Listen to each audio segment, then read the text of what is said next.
Hello दोस्तों, मैं हूं महेश बामनिया। वारा रणसी वैस्त्रिष्ठ संवाद दाता मकर संक्रांति पर मंगलवार को बनारस में पतंगबाजी के पुराने हाथ नजर आए। पूरे दिन रंग-बिरंगी पतंगों से आकाश पटा रहा।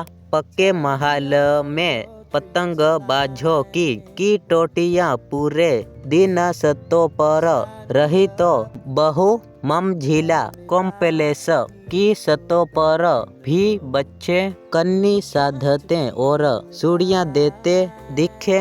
प्रतिबंध के बावजूद चाइनीज मजे से भी पतंगे उड़ाई गई। कड़ाके की ठंड के बावजूद मंगलवार को सुबह से ही पतंग बाज छतों पर चढ़ गए थे।